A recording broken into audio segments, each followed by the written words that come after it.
Olá pessoal, hoje é a segunda aula do nosso período de arte que compreende a Idade Média. Fizemos bizantina, paleocristã, islâmica. A passada, essa aula será sobre a arte românica e na próxima o gótico, encerrando esse período da Idade Média.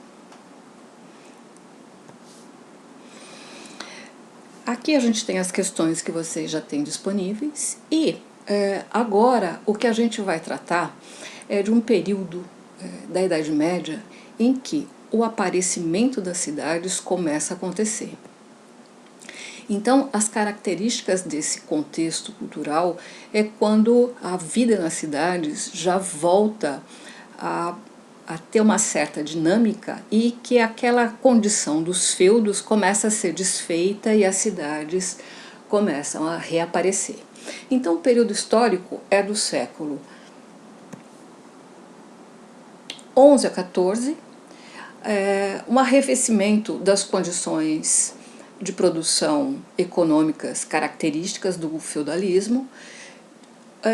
As tais invasões bárbaras, na verdade, é uma reconstrução da vida naqueles lugares em que os povos já eram nativos, que eram considerados pelos romanos bárbaros, mas que na verdade eram os primeiros ocupantes, eram as tribos que na verdade habitavam os lugares invadidos pela Roma, pelo Império Romano.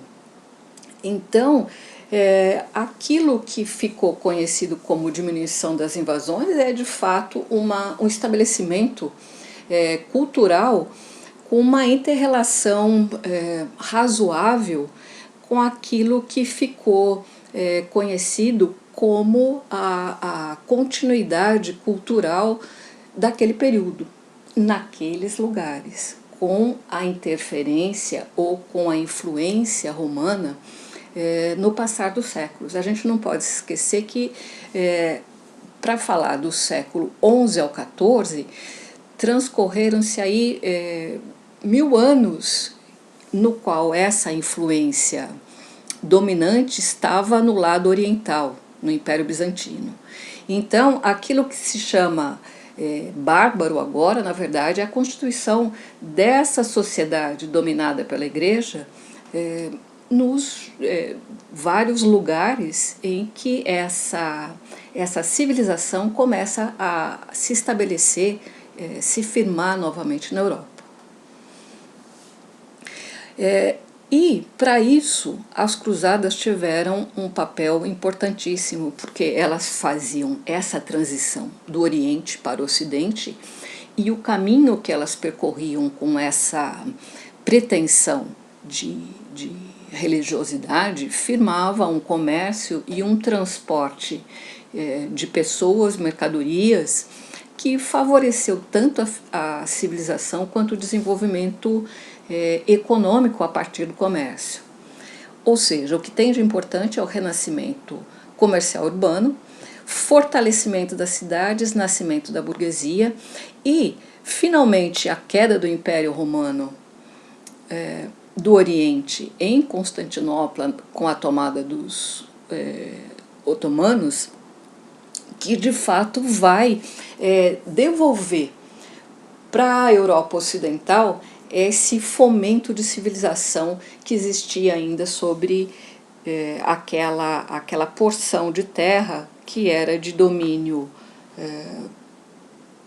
romano, mas com a característica bizantina.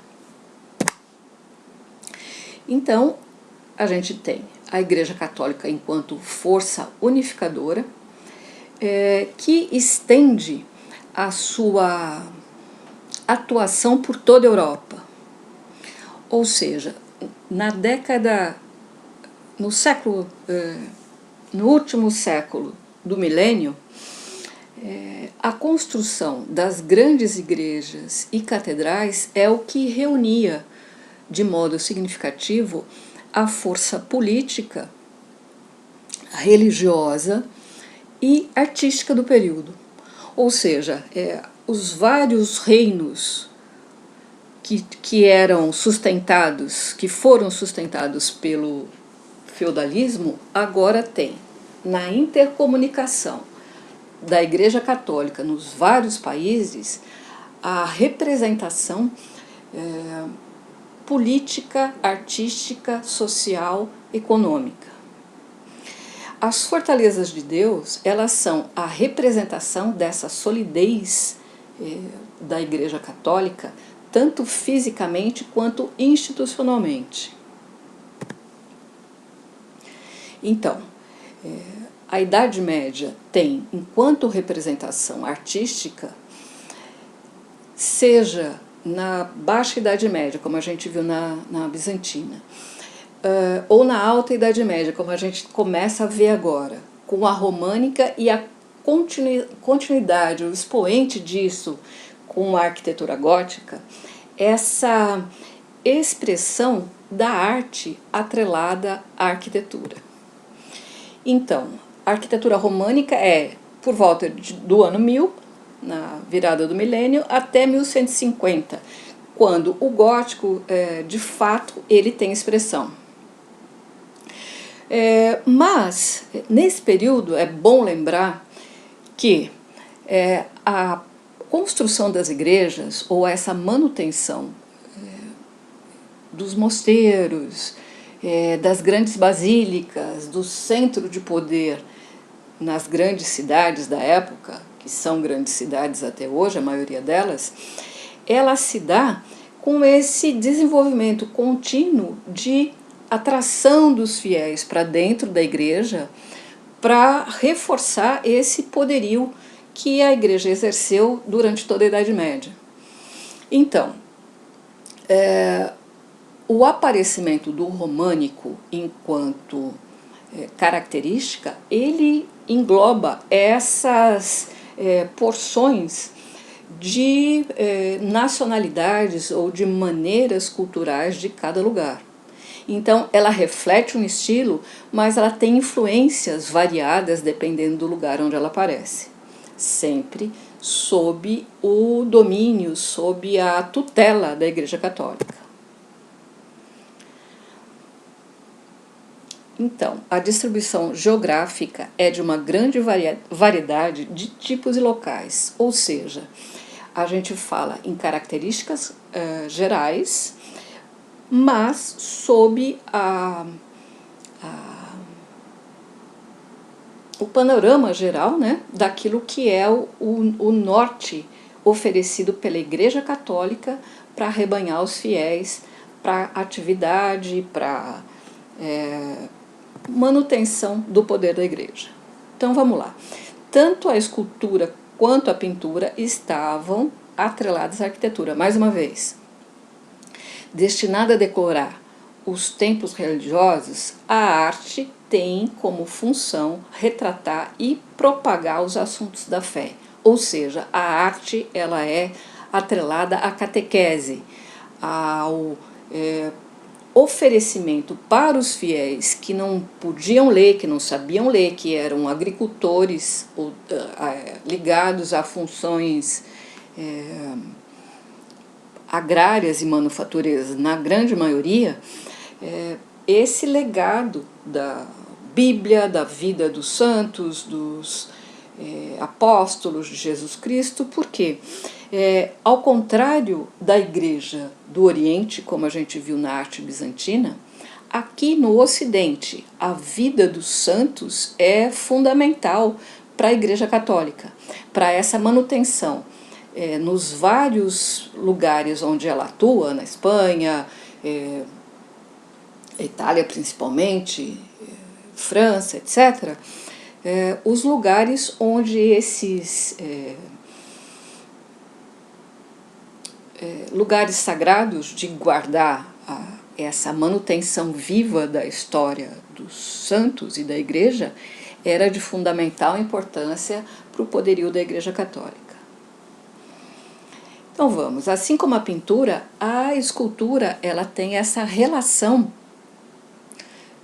fundamental para a arquitetura. Por quê?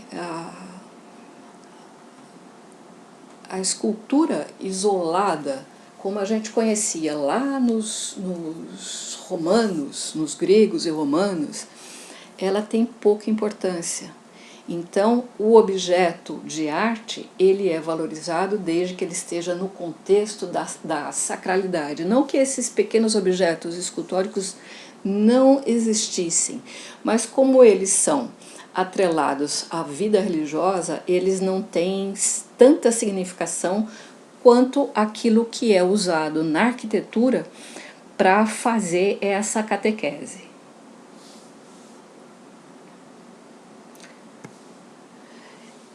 A escultura de relevo ela é usada para representar a Bíblia, a doutrina da igreja nos capitéis das colunas e em torno das portas maciças das igrejas. Ou seja, como a gente vê nessa figura, a imagem ela é atrelada àquilo que está sendo retratado no tema da igreja ou do mosteiro.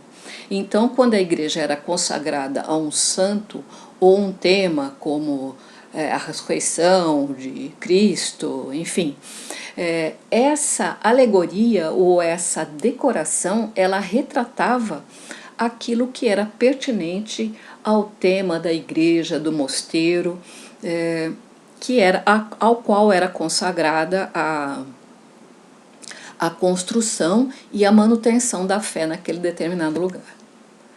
Então, essa escultura atrelada à arquitetura, ela aparece muito tardiamente, ou seja, depois de 600 anos da queda do Império Romano. Características que a gente tem enquanto elementos que são tanto da escultura quanto da pintura. Figuras alongadas, sem expressão, rostos formalizados, porque as linhas estilizadas elas vão para o drapeado das roupas. Os artistas eles têm essa função de muitas vezes passar uma vida inteira na construção de um determinado lugar, de uma determinada igreja. Então, a falta de expressividade a gente toma enquanto elemento padrão, não que todas sejam inexpressivas, porque, como eu falei anteriormente, a gente tem essa construção da igreja, das igrejas, com séculos muitas vezes de tempo em que o trabalho de um artesão, o trabalho de um arquiteto, o trabalho de um escultor vai se sobrepondo a outro. Então, essa padronização das figuras alongadas e com rostos formais, elas são regras, mas as exceções é óbvio que existem. Porque essa estilização ou esse design abstrato ou distorção das linhas expressivas, elas serviam para o propósito de manter essa fé ou essa adoração aos dogmas da igreja vivificados. Então, não importava a expressão comum das pessoas, mas essa exaltação dos atos de fé e dessa glorificação da personificação da igreja na imagem de Cristo e dos santos. Uma coisa que vai ser depois mudada, que é uma imagem mais real, mais humanista, que o gótico assume para essa transição depois para o Renascimento, que é de uma representação mais naturalizada, mais realista da figura humana.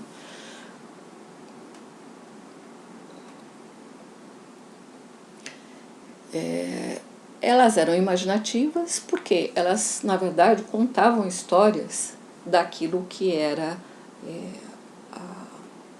a situação bíblica a ser representada. Então, dependendo daquilo que a igreja determinava para o escultor, para o artesão, ele representava aquela história a ser contada de acordo com aquilo que interessava para localização, para aquele entendimento do que era a passagem bíblica. Então aqui a gente tem um tímpano no qual a história de Jesus e os apóstolos é representada, e veja que, assim como no bizantino, a figura de Jesus, ela está maior, ela está, de certa forma, abarcando esse contorno todo, dando o suporte que é da igreja, da religião, para todos os demais, ou para todas as figuras. Então, na maneira de representação, a gente tem uma simbologia daquilo que a igreja deveria representar, ou seja, esse envolvimento dos fiéis e esse arrebanhamento dos fiéis para aquilo que era o papel da igreja. Notadamente, na figuração, a gente tem as figuras não tão detalhadas, alongadas, e os movimentos naturais são substituídos por essa dramatização ou por essa representação que era a intenção da igreja no uso das figuras. A pintura, agora falando de outra expressão artística, ela tem maior representação nos murais. E a técnica dos murais é uma técnica de afresco, ou seja, é essa pintura, enquanto a gente tem o material evaporando e fixando a pigmentação na parede. Grosso modo, é dessa maneira que o afresco é constituído. Existem técnicas que foram sendo desenvolvidas com o passar do tempo, para que isso fosse mais duradouro, mais resistente. Mas, ainda assim, a deformação e o colorismo são os elementos figurativos marcantes tanto do afresco, quanto da iluminura, quanto da escultura. A deformação, ela é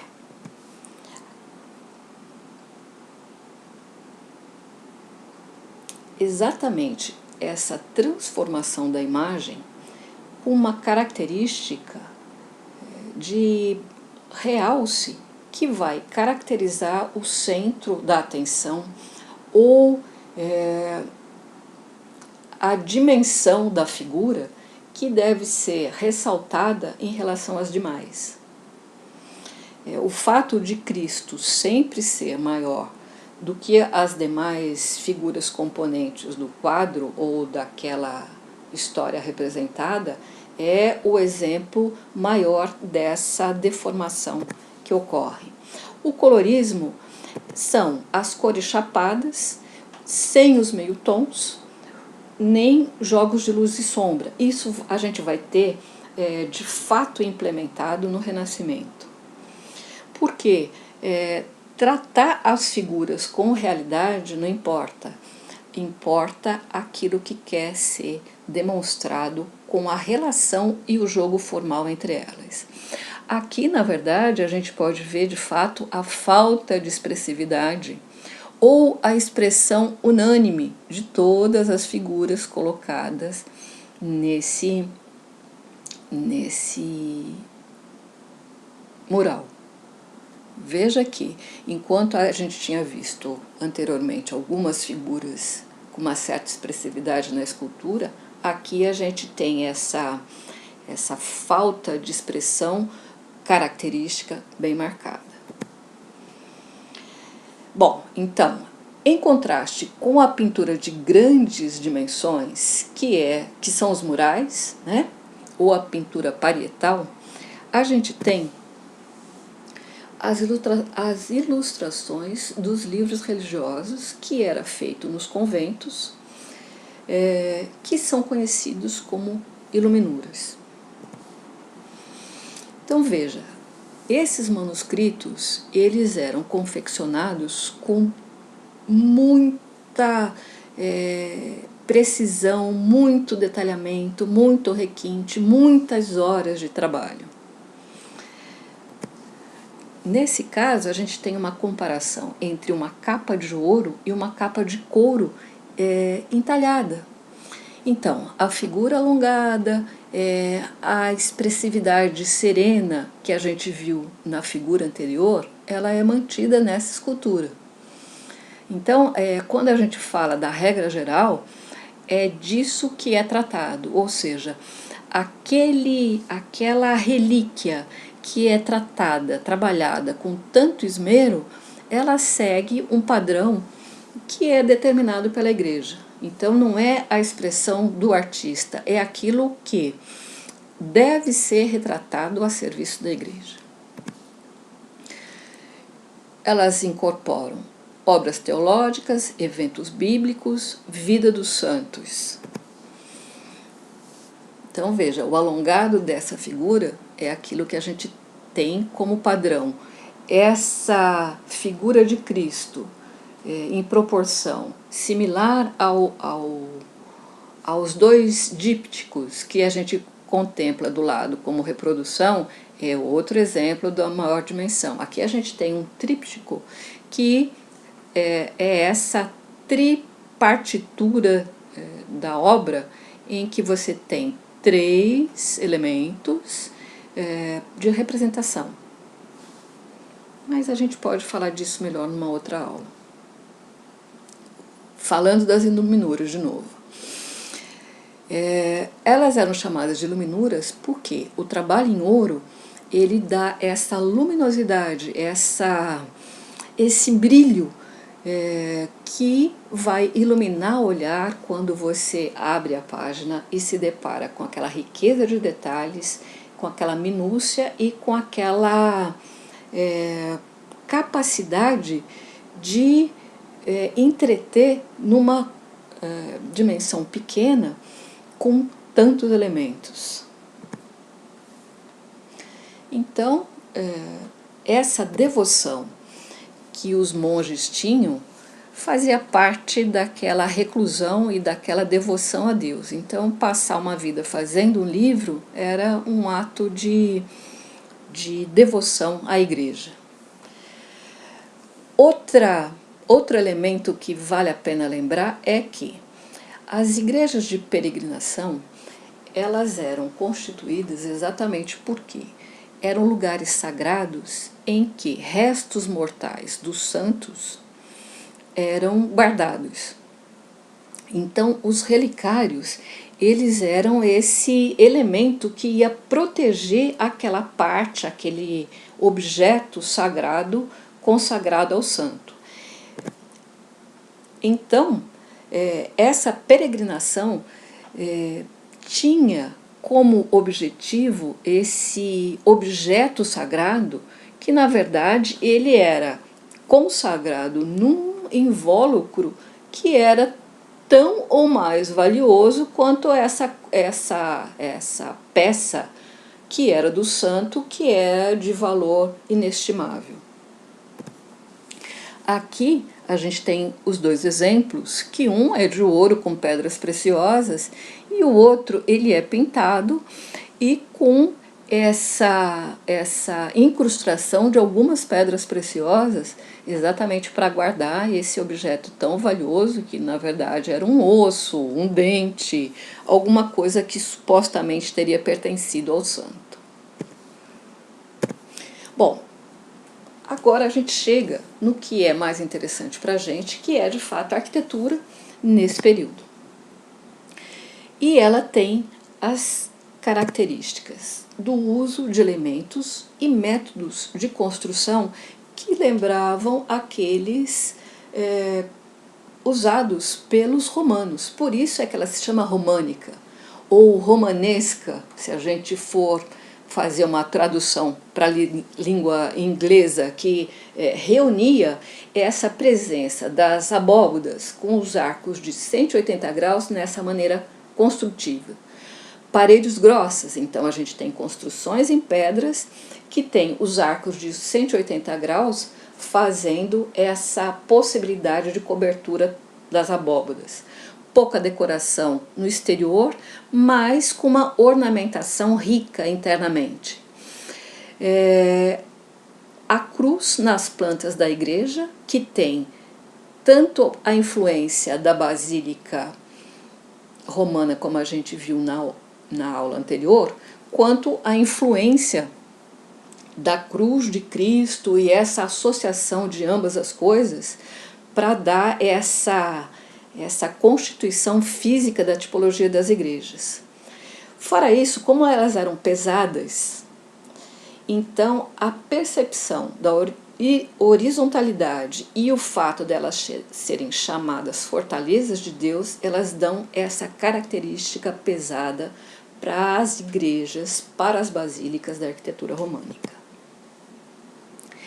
Então, elas têm a abóbada de berço e a abóbada de aresta enquanto elemento conformador dessa estrutura de cobertura.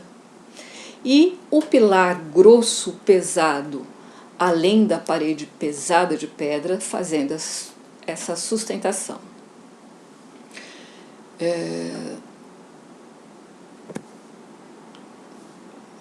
O pilar é esse que a gente pode ver na figura da direita, não é isso? E a abóbada de berço é essa conformação que vai em semicírculo fazendo esse corredor longo. Aqui a gente tem um corredor lateral, mas a nave central das igrejas, elas tinham essa conformação. A abóbada de berço, a abóbada de aresta, e aqui a gente tem os arcos, tanto formeiro, cruzeiro e toral, dando esse arranjo das naves centrais e laterais. Isso é importante para esse novo sistema construtivo do românico, mas que no gótico ele vai ser de fato desenvolvido e com uma estruturação muito mais monumental. Então veja, esse arco de plena volta que a gente conhecia lá dos etruscos, lá da Roma Antiga, ele é de fato, nessa virada do milênio, incorporado como um sistema construtivo unificado pela Igreja, levado para todas as regiões da Europa, nessa composição daquilo que é a construção das igrejas. Com mais vagar, a gente pode, em uma aula tratando de elementos construtivos, ver como é que essa composição do arco de plena volta é construído. Não é nada muito sofisticado, mas ainda assim é de uma distribuição de forças perfeita, né? Tanto é que até hoje ele é usado. E que foi elemento-chave nessa composição dos tímpanos, dos elementos centrais de entrada para as catedrais, para as basílicas, de uma maneira geral, com vários tipos de trabalhos, desde os mais simplificados até os mais rebuscados, como o anterior que a gente viu. Bom, na arquitetura, a gente tem esses elementos que são constituintes da disposição, da tipologia da Igreja Católica como norte para aquilo que é representativo da arquitetura do período. Por quê? Como a gente tem, de fato, um império da Igreja Católica, aquilo que é feito em arquitetura é a arquitetura das igrejas. Só no gótico que é conhecido com alguma representatividade, um pouco de arquitetura civil. Então veja, estudar essa tipologia das igrejas é, na verdade, entender as funções para as quais o culto usou esse espaço que era, não sei se imutável é a palavra mais correta, mas é da tradição da Igreja Católica e que se mantém até os dias de hoje. Então, compartimentar com cada elemento com uma função para uma função do culto dentro da liturgia, é essa tipologia característica da igreja. Então, se a gente pegar o movimento moderno em arquitetura, por exemplo, na qual a forma e função estão atrelados, a gente tem essa forma e função na igreja católica bem desenvolvida desde a Idade Média. Então, aqui a gente tem as maneiras de distribuir as funções de acordo com os espaços, que vocês podem, de fato, estudar com mais calma. Não cabe a gente trabalhar essa liturgia da igreja com os espaços nessa nossa aula que é mais reduzida. Mas alguns elementos importantes é bom ressaltar. Por exemplo, aqui no cruzeiro que a gente tem demarcado nesse cinza, é onde, em geral, o lugar das torres saía, porque era um lugar em que tinha mais suporte para as cargas, e a torre ou era deslocada desse centro ou emergia daí. A nave central e as naves laterais é uma coisa recorrente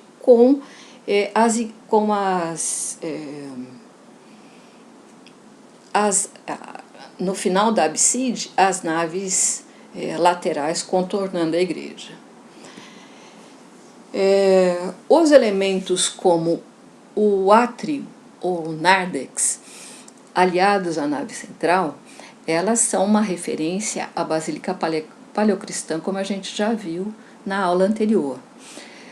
A disposição sempre em sentido leste-oeste, ela faz parte dessa tradição que foi sendo incorporada e mantida ao longo dos séculos.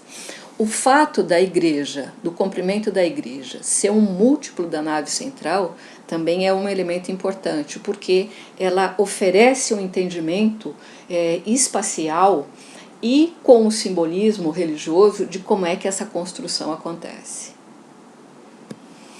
Bom, aqui a gente tem, na verdade, os elementos tipológicos constituídos da composição do interior da igreja. Tribuna, trifório, são elementos que vocês com vagar podem trabalhar a respeito. Cleristório, arcada principal, que aqui está bem colocado, está desenhado, então vocês podem com vagar pesquisar, além disso que está sendo demonstrado, outros lugares em outras igrejas com os mesmos elementos. Arquivoltas que não são necessariamente o tímpano. O tímpano pode ser um elemento que está no fundo das arquivoltas. O lintel, enquanto essa estrutura que serve para suportar o tímpano em algumas ocasiões, ela já é conhecida desde a arquitetura que a gente viu dos gregos, que os romanos assimilam. O mainel é um elemento que vai segurar o lintel quando esse vão é maior. Então, faz às vezes de uma coluna dentro desse pórtico que segura as duas portas na entrada principal.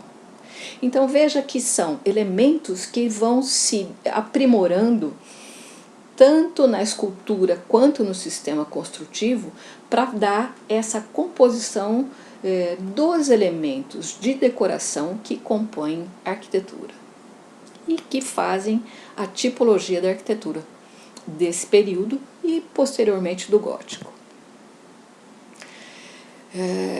Importante salientar nos sistemas de suporte as colunas e pilares que são pesados, normalmente redondos, roliços, grossos, pesados, assim como as paredes.